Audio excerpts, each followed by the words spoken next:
శ్రీమాత్రే నమః. అందరికీ కూడా అమ్మవారి యొక్క ఆశీస్సులు ఉండాలని మనస్ఫూర్తిగా ఆ తల్లిని వేడుకుంటూ ఈరోజు దేవీ నవరాత్రులలో 3వ రోజు దుర్గాదేవిని అన్నపూర్ణాదేవిగా అలంకరిస్తారు. అన్నపూర్ణ అంటే మనకు గుర్తు వచ్చేవి రెండు. ఒకటి కాశీ క్షేత్రం, మరొకటి శ్రీ శంకర భగవత్పాద విరచిత అన్నపూర్ణ స్తోత్రం. పవిత్రమైనటువంటి ఈ కథను ఎవరైతే వింటారో వినిపిస్తారో వారికి అమ్మవారి యొక్క సంపూర్ణ అనుగ్రహంతో పాటు సకల ఐశ్వర్యాలు లభిస్తాయి. కాబట్టి భక్తి శ్రద్ధలతో ఈ కథను వినండి. ఒకప్పుడు పరమేశ్వరుడు కైలాసంలో ఆసీనుడై ఉన్నాడు. అప్పుడు పార్వతీదేవి వెనుకగా పరమేశ్వరుణ్ణి సమీపించి తమాషాగా ఆయన కళ్ళను తన చేతులతో మూస్తుంది. పరమేశ్వరుడు కుడి కన్నుగా సూర్యుడు, ఎడమ కన్నుగా చంద్రుడు, నుదుటన 3వ నేత్రంగా అగ్ని విరాజిల్లుతూ ఉంటారు. అందువలన పార్వతీదేవి భగవంతుని యొక్క నేత్రాలను మూసివేయడంతో సూర్యుడు చంద్రుడు ప్రకాశాన్ని కోల్పోయారు. ఫలితంగా లోకాలన్నీ కూడా చాలా కాలం అంధకారంలో మునిగిపోయాయి. దాంతో మానవులు మిగిలినటువంటి జీవరాశులు భయంతో తల్లడిల్లిపోయారు. ఆ యొక్క అపాయం నుండి అందరినీ కాపాడమని భక్తులు పరమేశ్వరుణ్ణి ప్రార్థించారు. పరిస్థితిని వెంటనే ఆ పరమేశ్వరుడు అర్థం చేసుకొని వెంటనే తన యొక్క అగ్నిమయమైనటువంటి 3వ నేత్రం తెరిచి వెలుగు కల్పించి కటిక చీకటిలో కొట్టుమిట్టాడుతూ ఉన్నటువంటి లోకాలను ఉద్ధరించాడు. ఇదంతా కూడా క్షణకాలంలో జరిగిపోవడం వలన పార్వతీదేవి ఎంతగానో భయపడిపోయి పతిదేవుని యొక్క కళ్ళను మూసి ఉంచిన తరువాత తన చేతులను తీసివేసింది. పరమేశ్వరుడు ఏమీ అనకపోయినా దేవి మాత్రం భయంతో వణికిపోయింది. అప్పుడు శాంతమూర్తి అయినటువంటి పరమేశ్వరుడు ప్రశాంతంగా ఇలా చెప్పాడు, దేవి, ఇది నీకొక తమాషాగా ఉంది, కానీ నీ తమాషా ఫలితంగా లోకాలన్నీ కూడా వెలుగును కోల్పోయింది. మానవులు మిగిలినటువంటి ప్రాణకోటి ఎంత యాతనకు లోనయ్యారో నువ్వే చూసావు కదా. నీ తమాషా నీకు క్షణకాలం మాత్రమే, అయితే లోకాలకు మాత్రం అది సుదీర్ఘకాలం కొనసాగినట్లుగా నీకు తెలియదా? అసలు నీకెందుకు ఈ చిలిపిదనం? పరమేశ్వరుని యొక్క స్తుతిమెత్తని కటువు పలుకులు విని ఆ పరమేశ్వరి తన యొక్క తప్పును తెలుసుకుంది. వెంటనే సిగ్గుపడింది. తన తప్పుకు ప్రాయశ్చిత్తంగా తపస్సును ఆచరించి పరమేశ్వరుడి నుండి అనుమతి కోరింది. అప్పుడు పరమేశ్వరుడు, నువ్వు లోకమాతవు, ఎన్నటికీ కూడా ఏ పాపం నీకు అంటదు, నువ్వు తపస్సు చేయవలసినటువంటి అవసరం కూడా లేదు అని చెప్పాడు. అలా పరమేశ్వరుడు చెప్పినప్పటికీ పరమేశ్వరి మనస్సు స్వాంతన చెందలేదు. తన తపస్సు చేయడంలో లోకాలకు అలా గుణపాఠంగా ఉండాలి అనేటటువంటి ఉద్దేశంతో ఆమె తపస్సు చేయగోరింది. అందువలన ఆమె పరమేశ్వరుణ్ణి పదే పదే ప్రార్థించి తపస్సు చేయడానికి చివరికి అనుమతి పొందింది. పరమేశ్వరుని ఆశీస్సులు పొంది పరమేశ్వరి దక్షిణ దిశగా బయలుదేరింది. ఆ సమయంలో కాశీ క్షేత్రంలో అనావృష్టి కారణంగా దారుణమైనటువంటి కరువు నెలకొనింది. కాబట్టి దేవి కాశీ క్షేత్రానికి వచ్చి తన యొక్క సంకల్పంతో ఒక పెద్ద భవంతిని రూపొందించింది. ఆ భవంతిలో ఆమె అన్నపూర్ణ అనేటటువంటి పేరుతో వెలిసింది. అక్కడ ఉండేటటువంటి ఆమె ఎన్నటికీ కూడా ఖాళీ కానటువంటి అక్షయ పాత్ర అయినటువంటి సురభి మూలంగా జనులందరికీ కూడా ఆహారాన్ని అర్పించడం ప్రారంభించింది. ఆకలితో అలమటించేటటువంటి జనులకు ఆ విధంగా ఆకలి తీరింది. జనులు అన్నపూర్ణకు ప్రణమిల్లి ఆమెను మనసారా అభినందించారు. ఆ కారణంగా యావత్తు కాశీరాజ్యంలో ఆమె యొక్క ఖ్యాతి వ్యాపించింది. ఈలోపు కాశీరాజు తన యొక్క కోశాగారం అంతా కూడా ఖాళీ అయిపోవడం గుర్తించాడు. అందువలన అతనికి ఏం చేయాలో కూడా పాలుపోక తల్లడిల్లిపోయాడు. ఈ పరిస్థితిలో రాజు సర్వత్రా కరువు తాండవిస్తూ ఉన్నప్పుడు అన్నపూర్ణ వేలాది జనులకు ఆహారం సమర్పిస్తుంది అనేటటువంటి వార్తను వింటాడు. అన్నపూర్ణాదేవి ఈ యొక్క అద్భుత అన్నదాన కార్యక్రమం గురించి తెలిసినటువంటి ఆ రాజు ఎంతగానో ఆశ్చర్యపోయాడు. రాజు ఆమెను పరీక్షించాలి అని అనుకుంటాడు. ఇక ఆ రాజు తన యొక్క సేవకులను పిలిచి కొంత ధాన్యం ఆమె నుండి అరువుగా అడిగి తీసుకుని రండి అని చెప్పి పంపిస్తాడు. అన్నపూర్ణను కలుసుకున్నటువంటి ఆ రాజుగారి సేవకులు రాజుగారు చెప్పినటువంటి విన్నపాన్ని ఆమెకు తెలియజేస్తారు. రాజు విన్నపాన్ని తిరస్కరించి ఆమె, మీ రాజుకు అరువుగా ధాన్యాన్ని నేను ఇవ్వలేను, కావాలంటే తినడానికి ఆయన్నే ఇక్కడకు రావచ్చు, ఇందులో ఎలాంటి అభ్యంతరమూ లేదు అని చెప్పింది. దేవి చెప్పినటువంటి మాటలను సేవకులు కాశీరాజుతో చెప్పారు. అన్నపూర్ణను స్వయంగా పరీక్షించాలి అనేటటువంటి ఉద్దేశంతో ఆ రాజు ఆ రాత్రంతా కూడా నిద్ర కూడా పోకుండా తదేకంగా ఆలోచిస్తూ ఉన్నాడు. అంతే, ఆయన మంత్రి వేషాన్ని ధరించి ఉదయాన్నే అన్నపూర్ణ కొలువై ఉన్నటువంటి సత్రానికి వెళ్తాడు. అక్కడ మంత్రి అంటే రాజు వేలాది మంది జనులు కూర్చొని ఉన్నటువంటి ఒక వరుసలో కూర్చొని తినడం ప్రారంభించాడు. అన్నపూర్ణ భవంతిలో అక్షయంగా ఆహారాన్ని రావడం చూసినటువంటి ఆ రాజు విస్తుపోయాడు. అప్పుడు ఆ రాజు ఇంతటి అద్భుత కార్యాన్ని ఒక సామాన్య స్త్రీ చేయడం అసలు అసంభవం. ఇక్కడ ఇలా అన్నపూర్ణగా వెలిసింది సాక్షాత్తు ఆ జగజ్జననియే. ఈ విధంగా అమ్మవారు ఇక్కడ వెలిసి ఆహారాన్ని సమర్పిస్తూ ఉన్నది. ఆమె యొక్క మహత్యం వల్లనే ఇంతటి అద్భుతం జరుగుతుంది అని గ్రహిస్తాడు. భోజనం తరువాత ఆ రాజు అన్నపూర్ణ పాదాల మీద పడి, తల్లి జగజ్జనని, నా యొక్క అంతఃపురాన్ని పావనం చేసి మాకు ముక్తిని అనుగ్రహించు అని ప్రార్థించాడు. ఆ రాజు యొక్క భక్తిని చూసి ఆనందభరితమైనటువంటి దేవి తన యొక్క నిజరూపం దాల్చి ఇలా పలికింది, నాయనా, నీ యొక్క భక్తి ప్రపతులకు నేను ఎంతో సంతోషించాను. నీ రాజ్యంలో తాండవిస్తూ ఉన్నటువంటి ఈ కరువు నుండి రక్షించడానికే నేను ఇంతకాలం ఇక్కడ ఉన్నాను. ఇక వరుణదేవుడు మిమ్మల్ని తప్పకుండా కరుణిస్తాడు. నేనిక ఎక్కువ కాలం ఇక్కడ ఉండడం సాధ్యం కాదు. తపస్సుకై నేను దక్షిణ దిశగా వెళ్ళాలి. నువ్వు సంతోషంగా ఉంటూ ప్రజలను సంతోషంగా ఉంచి రాజ్యపాలనను కొనసాగించు. అన్నపూర్ణాదేవి చెప్పినటువంటి ఆ మాటలను విన్నటువంటి ఆ రాజు, అమ్మా, నీవు దక్షిణం వైపు వెళ్ళేటప్పటికీ మేము నిన్ను సదా ఆరాధించడానికి నీ యొక్క సన్నిధి కాశీలో ఉండేటట్లుగా మమ్మల్ని అనుగ్రహించు అని ఆ దేవిని ప్రార్థించాడు. రాజు యొక్క ప్రార్థనను దేవి మన్నించింది. అందువలన ఆమె కాశీ క్షేత్రంలో తన యొక్క సన్నిధిని శాశ్వతంగా ఏర్పాటు చేసింది. అమ్మవారు కాశీని విడవడానికి ముందు కాశీరాజు అంతఃపురాన్ని పావనం చేసి ఆయనను ఆశీర్వదించింది. ఆ తరువాత అమ్మవారు దక్షిణం వైపుగా వెళ్ళింది.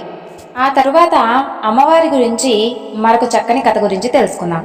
పూర్వం హిమాలయ పర్వతాలలో ఒక చక్రవాక పక్షి ఉండేది.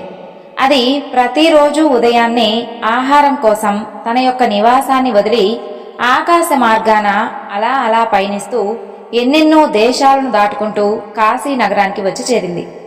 అంత దూరం ప్రయాణించి మిట్ట మధ్యాహ్న సమయానికి ఆ చక్రవాక పక్షి కాశీలోని అన్నపూర్ణాదేవి మందిరానికి చేరేసరికి ఆ పక్షికి ఎంతో ఆకలి వేసింది. ఆ ఆకలి తీర్చుకోవడం కోసం అన్నపూర్ణాదేవి మందిరం చుట్టూ కొన్ని అన్నం మెతుకులను ఏరుకొని తింటూ పొట్ట నింపుకునేది. అలా మెతుకులను ఏరి తినేందుకు దానికి తెలియకుండానే అది గుడి చుట్టూ ప్రదక్షిణ చేసేది. అలా చాలా కాలం గడిచింది. కాలాంతరంలో ఆ చక్రవాక పక్షి ఆయువు తీరి మరణించింది. ఇతర పక్షులలాగా మరణానంతరం కూడా నరక యాతనలేవీ కూడా పడకుండా నేరుగా స్వర్గానికి చేరుకుంది. 2 కల్పాల పాటు స్వర్గంలో ఆ పక్షి భోగాలను అనుభవించింది. ఆ తరువాత భూలోకంలో ఒక రాజుగారి ఇంట మగ శిశువుగా ఆ యొక్క చక్రవాక పక్షి జన్మించింది. పెద్దలు ఆ శిశువుకు బృహద్రథుడు అనేటటువంటి పేరు పెట్టారు. పెరిగి పెద్ద అయినటువంటి రాకుమారుడికి పెద్దరాజు రాజ్యాభిషేకం కూడా చేశాడు. బృహద్రథుడికి త్రికాలజ్ఞత బాగా ఉండేది.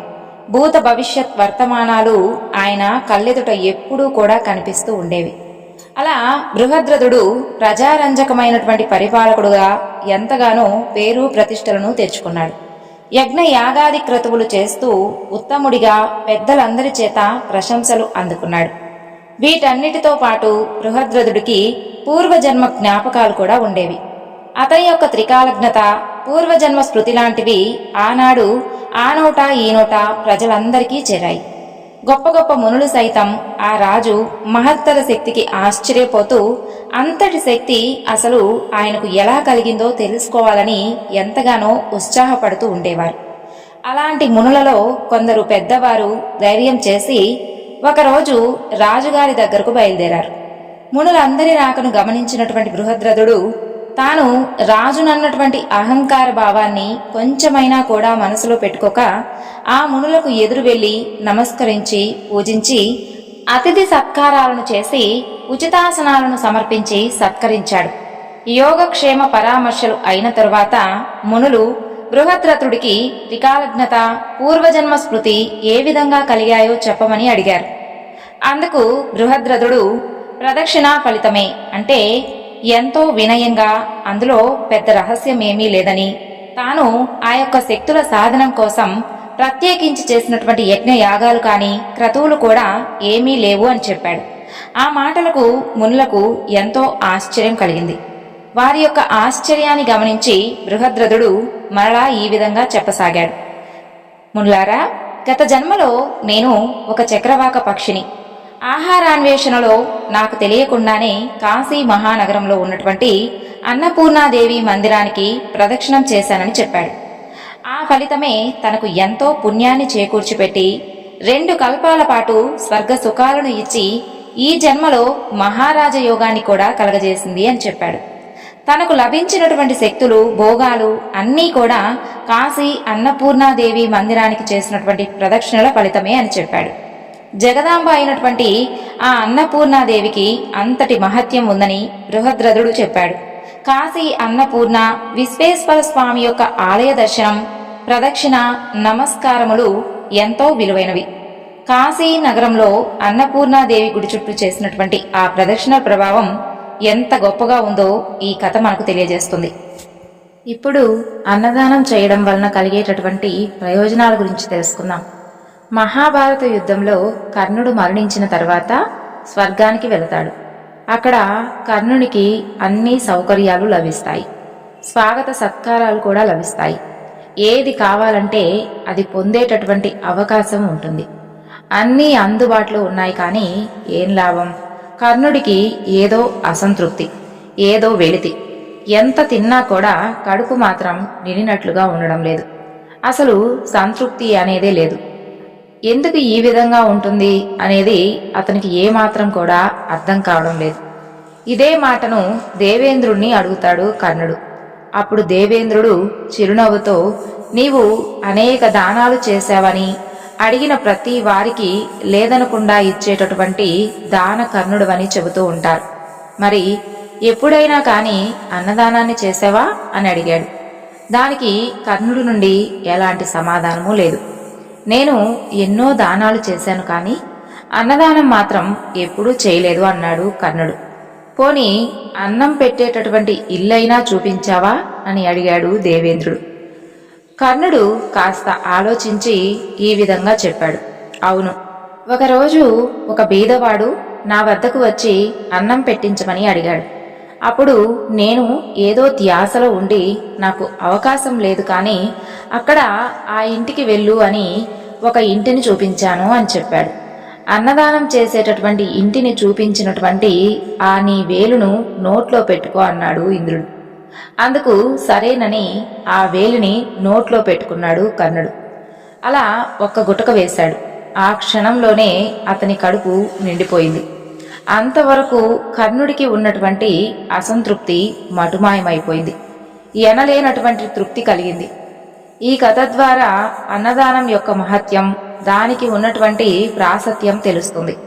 చాలామంది అన్నదానం చేయడం మనం చూస్తూ ఉంటాం. అయితే అసలు అన్నదానం ఎందుకు చేయాలి అనేటటువంటి ప్రశ్నకు మనసులో మెదలాడేటటువంటి ప్రశ్నలు ఎన్నో ఉంటాయి. అన్నదానం చేయడంలో ఒక పరమార్థంతో పాటు ఆనందం కూడా ఉంటుంది. ఇది కేవలం ఆహారం అందించడమే కాదు, భౌతిక శరీరాన్ని అన్నమయ కోశం లేదా ఆహార శరీరం అని పిలుస్తాం. ఎందుకంటే అది ఆహార పోషకాలతో కూడి ఉంటుంది కాబట్టి. అన్నదానం చేయడం అంటే వారికి మనం శరీరాన్ని అందిస్తున్నట్లే. ఆహారం పట్ల కొంత స్పృహను, అవగాహనను మనలో కలుగజేసుకోవడానికి అన్నదానం మనకొక గొప్ప అవకాశం. మనం దానిని ఆహారంగా మాత్రమే చూడొద్దు, అది జీవితం.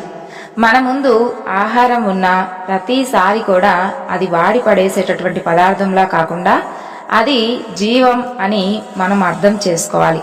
మన జీవితాన్ని ఉన్నతం చేసుకోవాలి అంటే మనం తప్పనిసరిగా ఆహారాన్ని, నీటిని, గాలిని, భూమిని ఒక జీవంగా చూడాలి.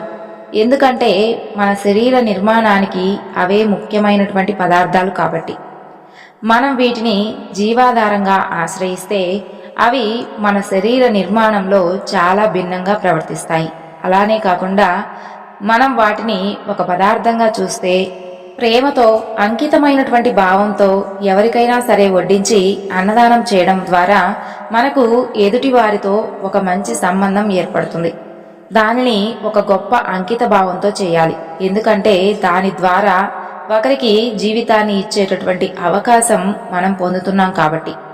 భోజనం చేసే ముందు మొదటి ముద్దను పరమేశ్వరార్పణం చేసి దానిని కాకులకో లేదంటే ఇతర పక్షులకో ప్రాణులకో పెడతాం.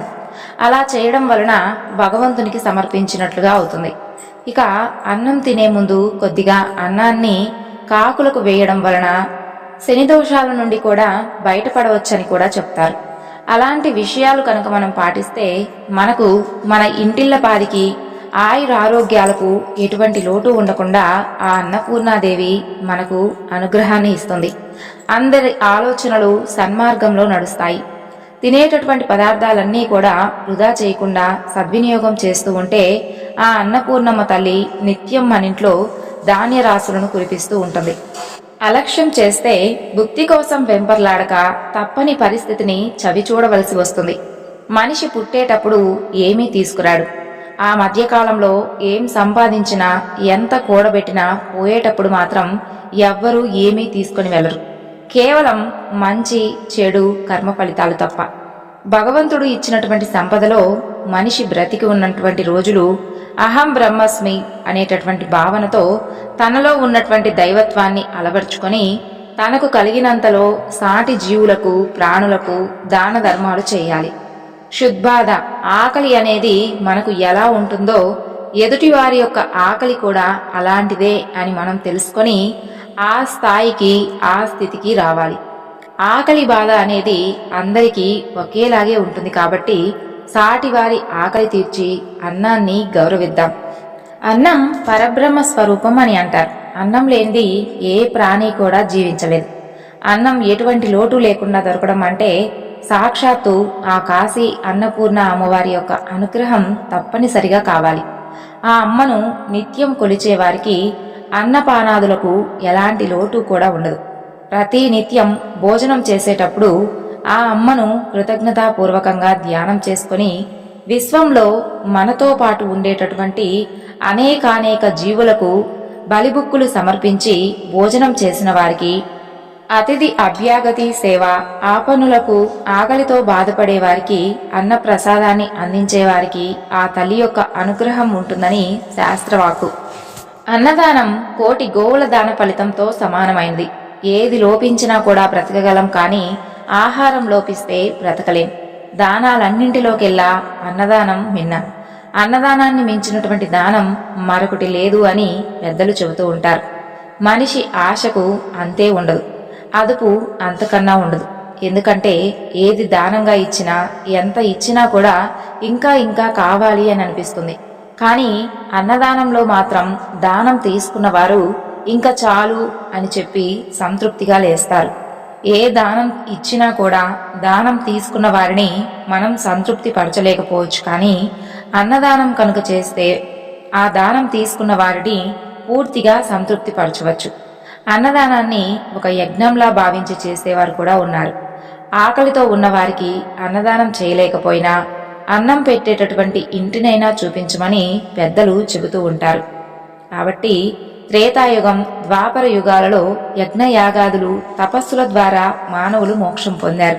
కలియుగంలో దాన ధర్మాలు, దైవారాధన, నామపారాయణ, నామస్మరణ మొదలైనటువంటి వాటి ద్వారా సులభతరమైనటువంటి మోక్ష మార్గాన్ని ఆ దైవం ప్రసాదిస్తాడు. దాన ధర్మాలు ఎవరికి ఉన్నంతలో వారు దానం చేసుకోవచ్చు. ఈ దానం చేసేది కూడా మనస్ఫూర్తిగా చేయాలి. ఆడంబరాలకు పోనవసరం లేదు. దానాలు ఎన్నో రకాలుగా ఉన్నాయి. దానాలలో కూడా అన్నదానం, వస్త్రదానం, జలదానం, గోదానం, కన్యాదానం, సువర్ణదానం, భూదానం ఇలా మొదలైనవన్నీ చాలా కూడా విశిష్టమైనవి ఉన్నాయి. మనిషిని పూర్తిగా సంతృప్తి పరిచేది మాత్రం అన్నదానం మాత్రమే. దాహార్తిని తీర్చేది జలదానం. ముఖ్యంగా వేసవి కాలంలో బాటసారుల యొక్క దాహాన్ని తీర్చడం ద్వారా వారికి మనం ఎంతో మేలు చేసిన వారవుతాం. వస్త్రదానం చేస్తే సాక్షాత్తు ఆ భగవంతునికే వస్త్రాన్ని ఇచ్చినటువంటి పుణ్యం కలుగుతుంది. మనం చేసేటటువంటి దానంలో స్వార్థం లేకుండా ఏ ఫలితం ఆశించకుండా చేస్తే ఆ దేవుడే ఆ దానాన్ని గ్రహించడానికి వస్తాడు అని అంటారు. కర్ణుడు, బలిచక్రవర్తి మొదలైన వారి దగ్గరకు భగవంతుడు యాచకుడిగా వచ్చి దానాన్ని స్వీకరించి వారికి మోక్షాన్ని ప్రసాదించినట్లుగా పురాణ ఇతిహాసాల ద్వారా మనకు తెలుస్తుంది. ఒక మనిషి మరణించినా కూడా అతను చేసినటువంటి దాన ధర్మాల వలన ఆజన్మాంతరం అతని పేరు చిరస్థాయిగా నిలిచిపోతుంది. దానగుణం లేనటువంటి మనిషికి మోక్షం కలగదు. ప్రత్యుపకారం ఆశింపక చేసేటటువంటి ఏ దానమైనా సరే అత్యున్నతమైనది. ఆకలితో ఉన్నవారికి, అనాథులకు, పేదలకు, రోగులకు, వికలాంగులకు అన్నవస్త్ర ఔషధాలు మొదలైనవి లేని వారికి దానం చేస్తే దానిని పాత్రత దానం అని అంటారు. అన్నదానం చేయడంలో ఏమాత్రం కూడా పక్షపాత వైఖరిని గాని పరతమ భేద వైఖరి కానీ అస్సలు ఉండకూడదు. అలా చూపకూడదు.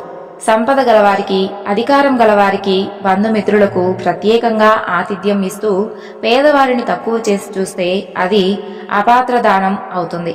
బంధుమిత్రులని ప్రీతి లేకుండా ఆర్థిక స్తోమత లేని, శారీరక శక్తి లేని వారికి, వృద్ధులకు, అభాగ్యులకు సాక్షాత్తు భగవంతునికే అన్న నివేద సమర్పిస్తున్నాము అనేటటువంటి భావన చెందుతూ మనస్ఫూర్తిగా అన్నదానం చేస్తే ఆ పుణ్యఫలం ఇంకా రెట్టింపవుతుంది. పేదవారిని పక్కన పెట్టి అయిన వారికి ముందుగా వడ్డిస్తే అన్నదాన పుణ్యఫలం లభించదు. అన్నదానం అంటేనే మనతో ఏ బంధం లేనివారు, నిరుపేదలను, దరిద్ర నారాయణులు భగవంతునిగా భావింపజేసేటటువంటి మహత్కార్యం అది.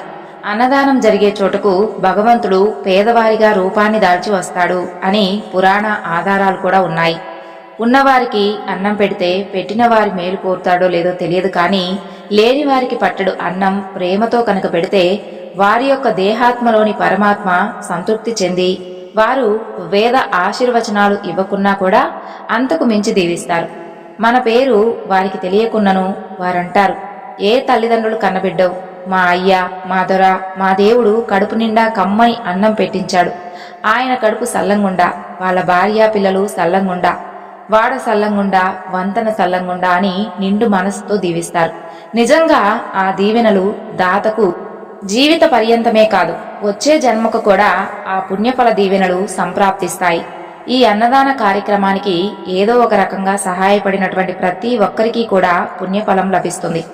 భగవద్గీతలో కృష్ణ భగవానుడు యజ్ఞదాన తపోరూపులైనటువంటి కర్మలను ప్రతిఫలాపేక్ష లేకుండా తప్పకుండా ఆచరించవలను అని చెప్పాడు.